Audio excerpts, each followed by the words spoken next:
Bueno, en esta diapositiva vamos a tratar de ver ahora los perfiles a los cuales denominamos resilientes. Es decir, hemos visto los perfiles de vulnerabilidad y ahora estaríamos viendo los perfiles de resiliencia o perfiles resilientes. Son varios perfiles y es muy útil tenerlos en cuenta para justamente trabajar con los jóvenes y niños de los colegios que tienen estos perfiles para integrarlos en los grupos de trabajo en los cuales estamos tratando de acompañar a los perfiles vulnerables. El primer perfil es el perfil creativo. Bueno, es un perfil que es, digamos, fácil de distinguir porque, bueno, todos los que estamos en la docencia sabemos que los perfiles creativos hay materias en las cuales empiezan a destacarse, ¿no es cierto? Son generalmente las materias especiales. Pero también hay que tener en cuenta que se lo puede y se lo debe usar en otros temas como son estas capacidades para vislumbrar, para ver o para tratar de encontrar soluciones diferentes a un mismo problema. Y eso es lo que estamos viendo un poco en la diapositiva número 1.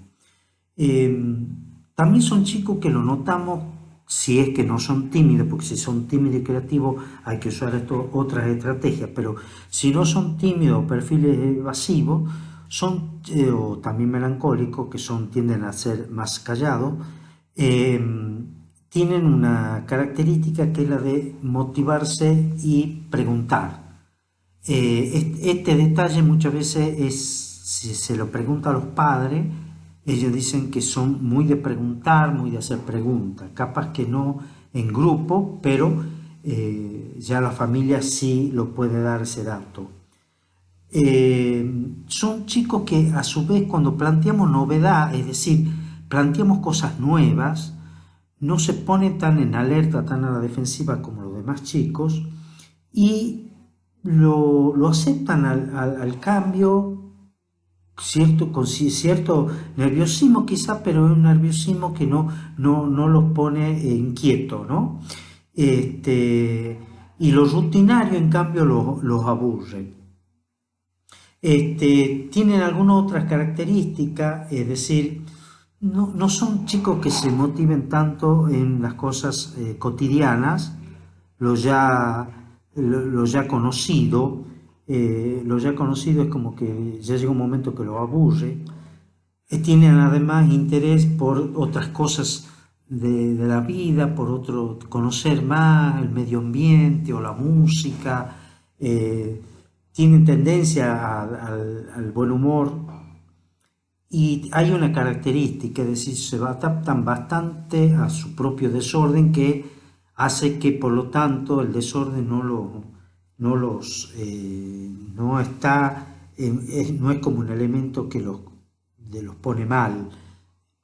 Algunos tratan de ser ordenados en algunos aspectos de su vida, pero en su parte creativa, donde se desarrolla su parte creativa, tienden a ser desordenados dentro de un orden caótico, como dice la psicología sistémica. La psicología sistémica dice que dentro del caos tienen un orden, ¿no?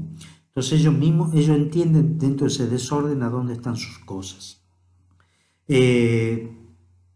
Después del otro lado también tienen como positivo que cuando alguien plantea una cosa diferente se interesan como una novedad, ese aspecto diferente.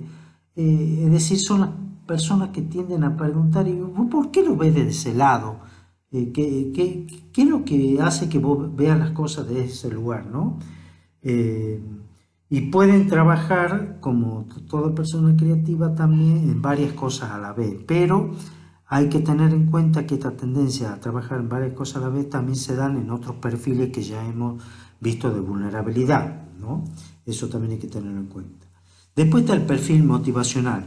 El perfil motivacional es aquellas personas que tienen una facilidad para encontrar propósitos e integrarse con gente que están con esos propósitos, ¿no? En la juventud este es un tema que puede ser frecuente, por de ahí la importancia de encontrarlos, porque cuando van pasando los años el perfil motivacional se va empezando a perder si no es cultivado.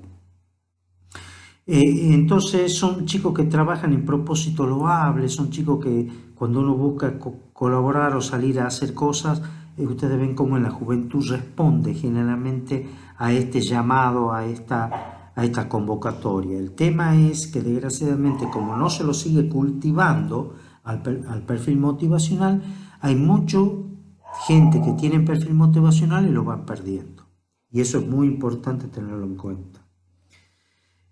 Cuando una persona tiene perfil motivacional, se acerca a la vulnerabilidad, se acerca a la carencia, se acerca al que está en otro perfil, o en otro nivel social, o que está en sistema de marginalidad. En marginalidad social, son los chicos que colaboran a salir a la noche a buscar para dar platos de comidas. Es llamativa la energía que tiene, ¿no? Es como que a pesar del cansancio se enchufan, vuelven a bañarse, vuelven a salir. En la casa dice, pero ya salí, acaba de llegar de nuevo. Obviamente que hay que hacer la separación del hiperkinético. El hiperkinético tampoco, no se cansa, pareciera que no se canta, pero el hiperkinético es desorganizado y las tareas son cambiantes, no tienen un consecución en sus actos, van de un lado al otro. Cuando están cansados encuentran sobre todo esta capacidad de bañarse, salir pensando que el bien que está por hacer es superior a su cansancio, ¿no? Es una forma de automotivarse. Son perseverantes generalmente, es decir, no van a claudicar fácilmente, salvo que el grupo sea disfuncional, ¿no? Eso vamos a ver en algún momento del curso, pero quizás más a fin de año, los grupos salutogénicos y cómo funcionar en grupo, ¿no? Pero eso lo vamos a dejar para ya a final del curso, mejor dicho, quizá como un elemento colateral a estos módulos, ¿no? Pero interesa mucho hacer el tema de grupos, ¿no? Funcionamiento grupal. En la otra diapositiva vemos el perfil trascendente. El perfil trascendente también es un perfil motivacional, pero tiene la característica de una especial afinidad por lo espiritual. Tiene una especial afinidad por dar las cosas que dan significado a la vida. Es decir, es como que el tema que más nos atrae es el sentido de vida. Entonces son personas que están los logros personales de ellos no se notan tanto porque son gente que tienen capacidad de servicio, ¿no? Que es un gran don. Y estos chicos que tienen capacidad de servicio tienden al bien social, ¿no? Al bien comunitario. Trabajan muy bien en proyectos que se hace hacia la comunidad. Trabajan muy bien en las parroquias donde tienen personas que están integradas, pero que saben motivarlos y convocarlos, porque ahí depende mucho el adulto, ¿no? ¿Quién es el adulto? Si el adulto es un referente, va a andar bien. Si no, el perfil trascendente se va a alejar, porque ve más las actitudes sí, sobre todo actitudes de las personas que están como referentes y que no son personas con empatías cognitivas buenas. Entonces, muchas veces uno ve que en las propias parroquias estos referentes no están a la altura de su rol y muchas veces estos chicos con perfiles trascendentes se pierden. Las técnicas de ellos es que crean vínculos sanos con facilidad. Son chicos que tienen la mirada transparente. Entonces la persona que tiene mirada transparente, que es sincero, que es llega a hacer grupos entre pares, grupos que son muy prosociales, muy fluidos, porque es como que es fácil conversar con él, es fácil establecer un vínculo con él. Es un chico que cuando tiene que posponer su bienestar personal o hay una cuota de sacrificio, no mide eso, lo da a lo que tiene, porque tiene una motivación más puesta en un camino que lo personal. Está una motivación muy dispuesta para el aprendizaje y al crecimiento con los demás integrantes del grupo. Otra característica que tienen ellos es que tienen una capacidad introspectiva fácil, de mirarse, de autocuestionarse y buscarlo, ¿no? Cuando las conductas no son correctas, piden con facilidad disculpa. Tienen eso que sería parte de la autoconciencia. Después tienen tendencia al autodominio, es decir, que con esta introspección que hacen, cuando ven que tienen conductas o actitudes que pueden dañar, tratan de corregirla, tratan de hacer que sus conductas y actitudes sean mejores. Y por último, la tercera de estas tres características que tienen sería que tienen la capacidad de tomar conciencia de lo subyacente emocional de la persona que está al lado de ellos. Tienden a ver las cosas con una empatía muy específica, que es la empatía sintónica, es decir, ven más allá que los demás lo que les pasa a las personas que están al lado. Después, en la otra diapositiva, tratamos el tema de cómo estimular resiliencia en todos los grupos, en los chicos, y es mediante objetivos muy claros que acá están divididos en ejes, ¿no? En los cuales hay que trabajar con ellos para lograr este tipo de resiliencia. Los ejes son trabajar en la confianza, trabajar en el autodominio, trabajar en la curiosidad, trabajar en las habilidades prosociales, trabajar en la compasión, trabajar en el registro del otro y trabajar en la intencionalidad. Es decir, en la intencionalidad, para aclararlo un poco, está puesta con esta palabra con respecto a tomar decisiones que tengan como previo un deseo del bien común, es decir, la intencionalidad de hacer el bien. Es fundamental trabajar ese tema, que es un tema obviamente muy espiritual. Por otro lado, lo que tenemos que aclarar también un poquito esto del tema de la curiosidad. La curiosidad es común en los primeros años de vida. Ustedes saben que los chicos en los primeros años de vida todo es por qué y por qué y por qué, hasta se llegan a poner un poquito, digamos, cargosos. Bueno, esa curiosidad hay que tratar de mantenerla el mayor tiempo posible para que cuando los chicos lleguen a la adolescencia, a donde necesitamos esa curiosidad para abrir el abanico del manejo de sus actitudes, la conducta y su capacidad de aprender en todas las áreas, no solo en la académica, es manteniéndola a la curiosidad. Cuando estuvimos reunidos con los docentes católicos en el año 2000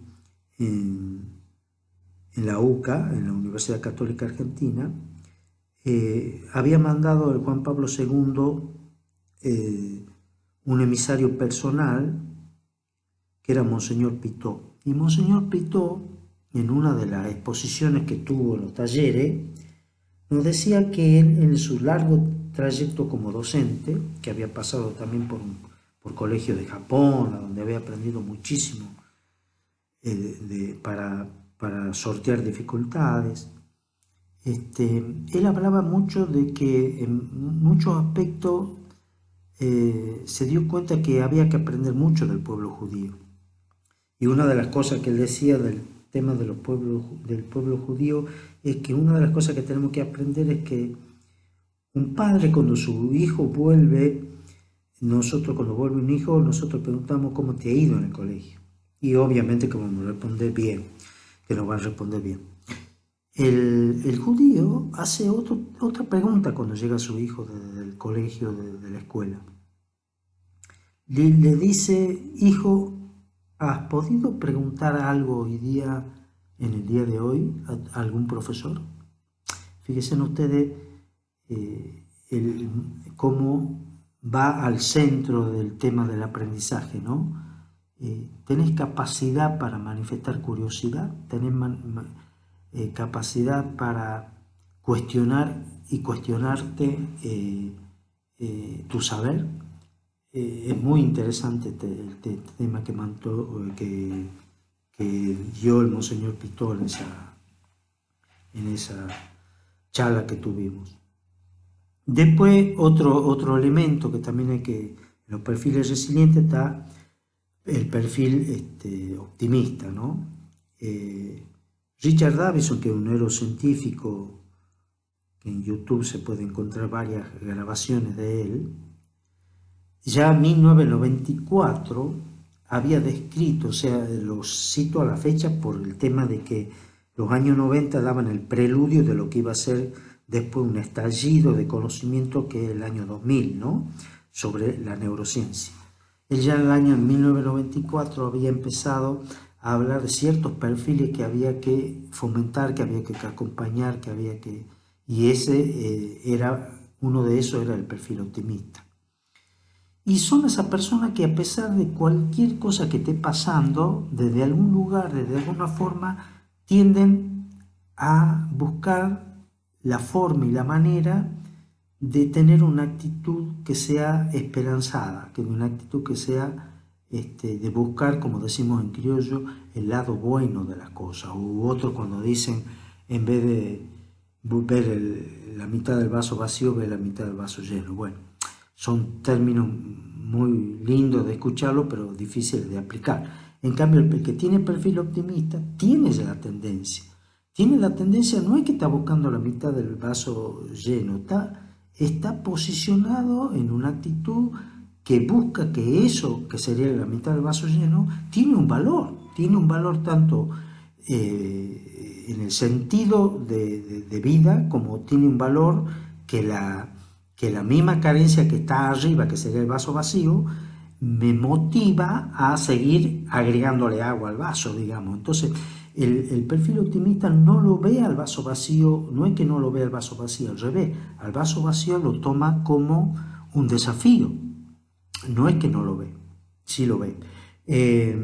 Y la otra característica es que tienen herramientas prosociales genéticamente incorporadas, que ya creo que la mencionamos en algún taller, que es esto de la sonrisa, el buscar la mirada, cuando habla muestra las palmas, tiende a dar un saludo franco, está siempre con pendiente del otro, cuando el otro toca un tema con naturalidad, pero al mismo tiempo con gestos de sorpresas, tiene la capacidad de ver la belleza en las cosas que lo rodean, en las pequeñas cosas que lo rodean, y cuando tienen que pasar por contratiempos son los que más rápido, en menos tiempo, salen de la angustia, del dolor, de la tristeza, etcétera, etcétera.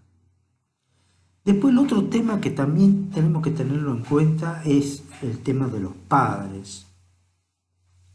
Y aquí también pongo la fecha de la diapositiva esa porque hay un estudio muy interesante, que de hecho en la Universidad de Washington hace en el año 1994, donde Carol Hubben y John Gottman venían estudiando mucho qué pasaba con chicos que se los veía que estaban muy bien y empezaron a estudiar los chicos con muchas herramientas prosociales.